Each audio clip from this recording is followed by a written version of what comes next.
চলমান ইসরায়েল ফিলিস্তিন যুদ্ধের মধ্যে মধ্যপ্রাচ্য যে নিপীড়িত ফিলিস্তিনের অধিকার আদায়ে সচেষ্ট তা ইতিমধ্যে বহুবার প্রমাণ হয়েছে।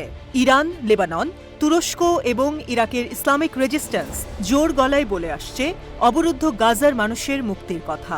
তারা ইসরায়েলি দখলদার বাহিনীর হাত থেকে নিপীড়িত নিরস্ত্র গাজাবাসীকে উদ্ধার করতে এবং তাদেরকে নাগরিক অধিকার ফিরিয়ে দিতে বদ্ধপরিকর।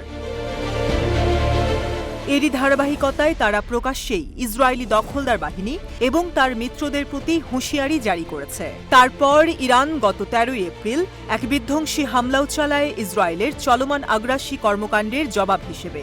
এই হামলার কার্যকারিতা বুঝতে হলে ইসরায়েলি দখলদার বাহিনীর পরবর্তী আচরণ বিশ্লেষণ করতে হবে। এরকম হামলার পর ইসরায়েল আর বড় কোনো পাল্টা হামলা করতে সাহস করেনি। এমনকি ইসরায়েলের সবচেয়ে বড় মিত্র যুক্তরাষ্ট্রও এবারে ইসরায়েলকে মদদ দেয়নি। এ থেকেই বোঝা যায় ইরানের সেই হামলা কতটা কার্যকর। পরবর্তীতে ইরান OIC সম্মেলন এবং পরমাণু শক্তি সম্মেলনে ইসরায়েল এবং তার মিত্রদেরকে নিয়ে যথেষ্ট আক্রমণাত্মক কথা বলে, পরিষ্কার জানিয়ে দেয় যে ইরান কোনো ধরনের আগ্রাসী শক্তিকে ভয় পায় না। এমনকি তাদের মূল লক্ষ্য এখন ফিলিস্তিনকে মুক্ত করা, আর সেই সাথে লেবানন এবং সিরিয়া থেকেও বৈদেশিক সাম্রাজ্যবাদী শক্তিকে বিতাড়িত করা। তারা সমগ্র মুসলিম বিশ্বের প্রতি আহ্বানও জানিয়েছে ইসরায়েলি দখলদার বাহিনী এবং তার মিত্রদের বিরুদ্ধে দাঁড়াতে।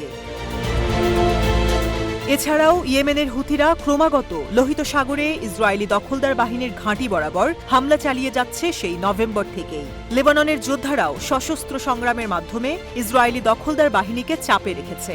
আর এসবেরই ধারাবাহিকতায় গতকাল মঙ্গলবার আবার এক ড্রোন হামলা চালায় ইরাকের ইসলামিক প্রতিরোধ বাহিনী, আর হামলার লক্ষ্য নিশ্চিতভাবেই ইসরায়েল।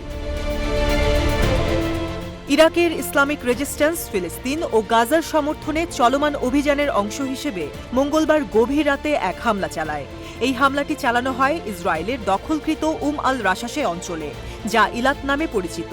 জানা যায় একটি গুরুত্বপূর্ণ ইসরায়েলি স্থাপনাকে লক্ষ্য করে ড্রোন হামলা চালানো হয়েছে বলে ঘোষণা দেয় ইরানের ইসলামিক রেজিস্ট্যান্স। ইসরায়েলি মিডিয়ার খবর থেকেও জানা যায় যে কোনো কারণ ছাড়াই ইরাকের পক্ষ থেকে এই এলাকায় বিমান হামলা করা হয়। তবে এখানেই শুরু নয়। এই হামলার ঠিক একদিন আগে ইসলামিক রেজিস্ট্যান্সের যোদ্ধারা অবরুদ্ধ ফিলিস্তিনে আরেকটি হামলা চালিয়েছে। এই হামলাটিও ফিলিস্তিনি জনগণের বিরুদ্ধে চলমান গণহত্যার প্রতিক্রিয়া হিসেবে। এ সময় ইসলামিক রেজিস্ট্যান্স বেশ কয়েকটি ইসরায়েলি স্থাপনা লক্ষ্য করে একাধিক হামলা চালায়। এ বিষয়ে বিভিন্ন পক্ষ থেকেই প্রচুর আলোচনা সমালোচনা হচ্ছে। তবে ইসলামিক রেজিস্ট্যান্সের বিবৃতিতে স্পষ্ট করে বলা হয় যে তারা ফিলিস্তিনের নিপীড়িত মানুষের মুক্তির দাবিতে এবং ইসরায়েলি দখলদার বাহিনীর যুদ্ধের নামে চালানো গণহত্যার বিরুদ্ধে ধারাবাহিকভাবে এসব কর্মকাণ্ড অর্থাৎ হামলা অব্যাহত রাখবে।